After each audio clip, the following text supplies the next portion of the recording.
नमस्कार. मी श्री कचरू काशीनाथ साबळे, राहणार पाडळी घर, तालुका फुलंब्री, जिल्हा छत्रपती संभाजीनगर. आज हा गहू आहे. ह्या गव्हाला आज 2.25 महिने झाले आणि हा शून्य मशागत तंत्रज्ञानाच्या आधारे आपले माननीय खंडागळे सर यांच्या प्रेरणेने पेरलेला गहू आहे. गव्हाची ही पहिलं वर्ष असल्यामुळं पण पेराव कसं याची जंपलिंग वाटत होती. खंडागळे सर म्हणे तुम्ही पेरा हो पेरला. हा टोकन यंत्राने गहू पेरलेला आहे. पाहू शकता, वंदी पण चांगली आहे आणि हा गहू शून्य मशागत तंत्रज्ञानाने टोकन यंत्रण टाकलेलं आहे. रोटावेटर नाही, काही नाही. बेड तशीच होते, फक्त बेडच्या खाली टाकला. बेडवर न पेरता बेड होते, पण ते सगळे जरा म्हणजे मला हे होतं, ते म्हणे साहेब म्हणे टाकायच्यात, परंतु मी खाली टाकला आणि आज अशी स्थिती आहे. 1 बिघा गहू आहे.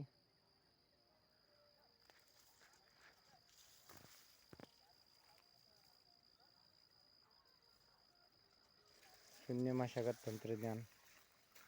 शेजारीच गहू आहे, तो रोटावेटर मळणी यंत्र याच्या सहाय्याने पेरलेला आहे. सोबतच गहू दोन्ही पण हा गहू आज बघितला तर कमराची लेवल आहे. वाढ चांगली झालेली आहे, वंबी सुद्धा अशी आहे.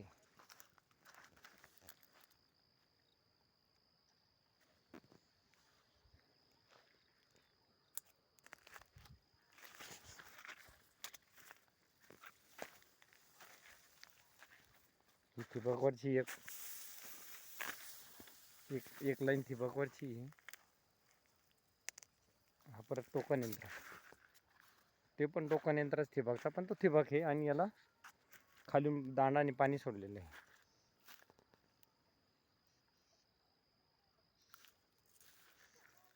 पाहू शकता. आणि शेजारी हा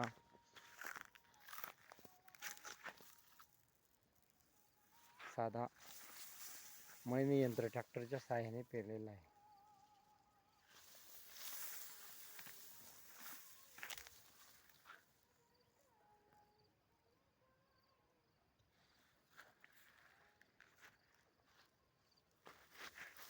पण आज 2.25 महिने झाले या गावाला. दोन्ही सोबतचेच आहे. खंडागळे सरांच्या मार्गदर्शनाने मका पीक घेतल्याच्या नंतर डायरेक्टली याला ग्लायफोसेट मारलं आणि गहू पेरणी केला टोकन यंत्राच्या सहाय्याने. अशी स्थिती आहे.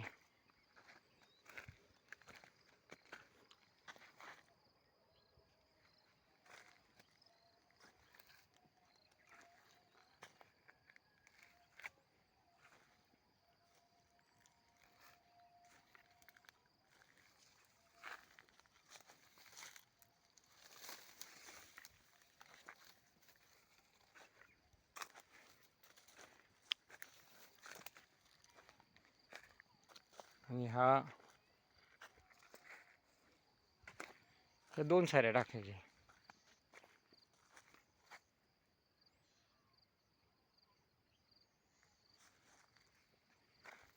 हाताने टाकून दिला होता. जरा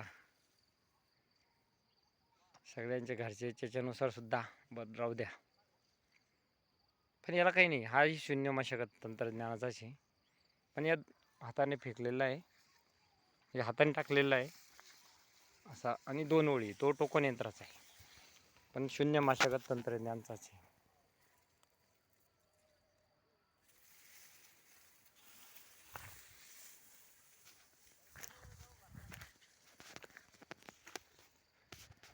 दगडे सरांचा 8 दिवसाला 4 दिवसाला फोन चालूच आहे.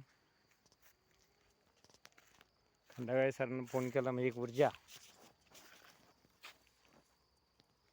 ऊर्जा भेटते. पुढेही आता याच्यामध्ये असंच राहणार. कापूस पीक घेतलं जाणार बेडवरती. आजही तर तसेच मकाचे कापसाचे जसं